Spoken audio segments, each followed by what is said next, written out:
The Facebook post was short and to the point. Roommate needed ASAP. Rent dirt cheap. Only serious inquiries. A picture of a smiling young woman with piercing blue eyes accompanied the post. Her name was Mara. Desperate times called for desperate measures. I messaged her immediately. My tiny studio apartment had become a suffocating box. I longed for space, for freedom. Cheap rent seemed like a dream. Mara responded quickly. We agreed to meet the next day. She lived in a beautiful Victorian house on the outskirts of town. As I pulled up, a shiver ran down my spine. Something felt off, but I ignored it. I needed this. Mara greeted me at the door. Her smile was warm, inviting. Her blue eyes sparkled. She seemed normal, down to earth. The house, however, was another story. It was dark, filled with antique furniture and strange, unsettling paintings. "It's my grandmother's house," Mara explained, noticing my unease. "She passed away recently. I inherited it." Her voice was soft, almost a whisper. I pushed down the growing sense of dread. This place was perfect. Mara showed me around. The house was huge. My room was at the end of a long, dark hallway. It was spacious and airy, with a large window overlooking the backyard. "Just one thing," Mara said, her smile fading slightly. "I have some rules." "Rules?" I asked, a knot forming in my stomach. "Just little things," she replied, her voice cold and sharp. "Don't go into the attic, don't eat after midnight, and never ever touch the mirror in the bathroom." The first few weeks were uneventful. Mara mostly kept to herself. She worked nights as a waitress at a diner downtown. I barely saw her, but as the days turned into nights, strange things started happening. I'd hear whispers coming from the attic, scratching sounds at my door. One night I woke to the feeling of someone watching me. I opened my eyes. A dark figure stood at the foot of my bed. I blinked and it was gone. I tried to rationalize it. Sleep paralysis, an overactive imagination, but deep down I knew something was wrong, very wrong. The bathroom mirror was old and ornate. Its silver surface was tarnished with age. Mara's rule echoed in my mind: never ever touch the bathroom mirror. I avoided it, choosing to use the small scratched mirror in my room. One morning, I woke to find a message scrawled across the bathroom mirror in what looked like blood. "Don't trust her."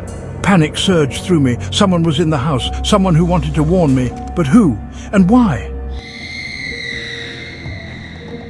I began to observe Mara more closely.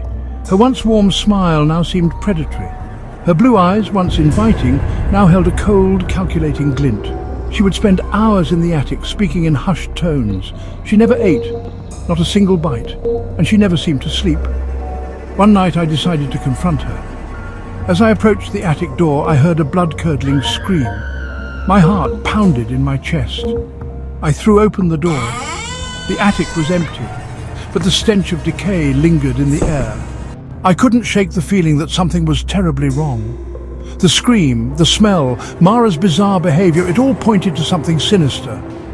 That night, hunger gnawed at my stomach.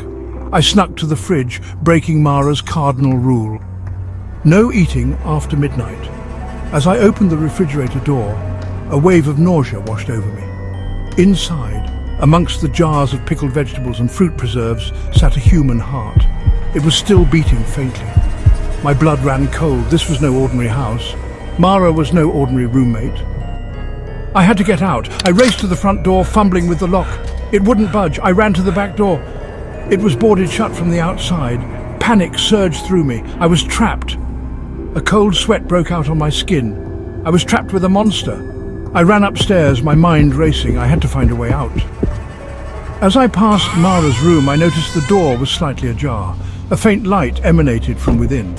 Against my better judgment, I pushed the door open. The room was dimly lit by a single flickering candle. The air was thick with the scent of formaldehyde. Jars lined the shelves, each containing a grotesque specimen. Eyes stared out from cloudy liquid.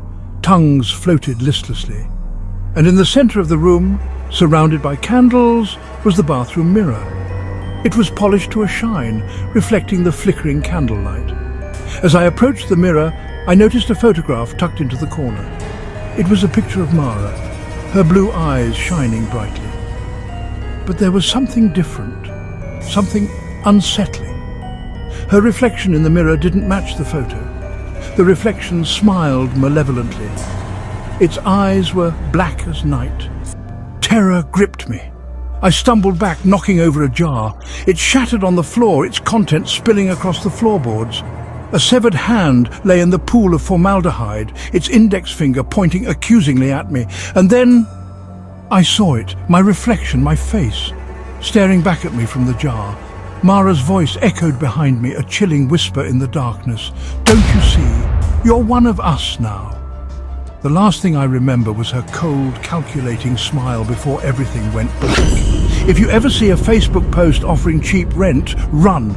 Don't look back, you might not like what you find.